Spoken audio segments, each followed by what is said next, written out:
नमस्ते प्रणाम हर हर महादेव। स्वागत बरुआ सबके हमारे पीकेपी भोजपुरी यूट्यूब चैनल में। और हम बानी आप सबके छोट भाई प्रेम कुमार प्रेम। रुआ सबके बता दें कि आज बहुत बड़ा अपडेट यानी बहुत खतरनाक अपडेट रुआ सबके साथ लेके आयल बनी, रुआ सबके बीच आयल बनी। हम ये अपडेट के सुनी, वीडियो के लास्ट तक देखब और वीडियो के बहुत ज़्यादा शेयर करब। जे भी अंकुश राजा जी के फैंस बा ओकरा पास ये वीडियो के पहुँचाएं, आ जे भी वीडियो नहीं के देख लो ओकरा के दिखाई। सबसे पहले रुआ सबके हम बात करे वाला बानी अंकुश राजा और शिल्पी राज जी के बारे में। रुआ सबके बता दी कि अपना गायकी से पूरा भोजपुरी इंडस्ट्रीज हिला देले वालो अंकुश राजा और शिल्पी राज बैक टू बैक हिट पे हिट गाना ये दोनों आदमी मिल के दे रहा बा। शिल्पी राज अंकुश राजा तीनों जुगल जोड़ी पब्लिक के काफ़ी पसंद रहल बा और अभी भी पसंद बा। तो रउआ सब इतना ढेर सारा प्यार देले बानी कि हिट पे हिट गाना जा रहल बा। वही हिट पे हिट गाना गैला के बीचों बीच एगो गाना आज ही रिलीज भइल बा, गंगा जी के पानी छिड़क ले बानी।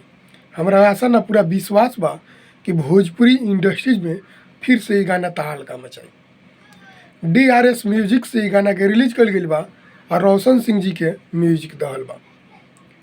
रुआ सबके बता दी कि भाई अंकुश के गाना पूरा काफ़ी तांडव मचावेला और ये भी तांडव मचाई।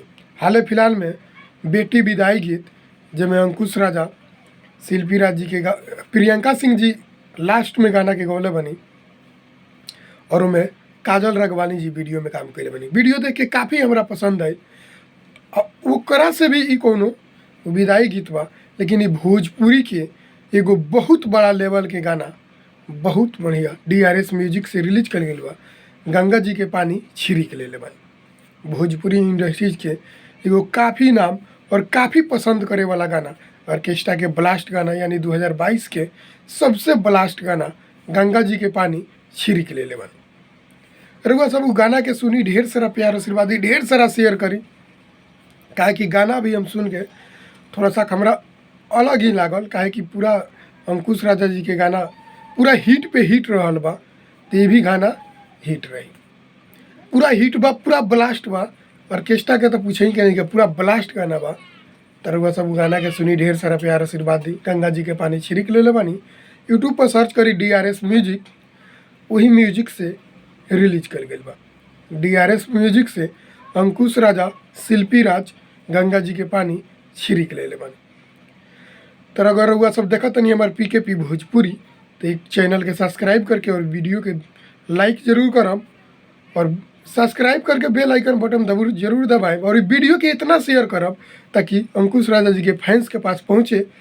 जे भी वीडियो के नहीं देख ले भाई, DRS म्यूजिक पर गंगा जी के पानी छिड़क ले बानी, अंकुश राजा शिल्पी राज सर्च करके गाना के देखी और ढेर सारा शेयर करी और कमेंट करके बताएं कि गाना कैसा लगल और ढेर सारा आशीर्वाद दी। प्रणाम।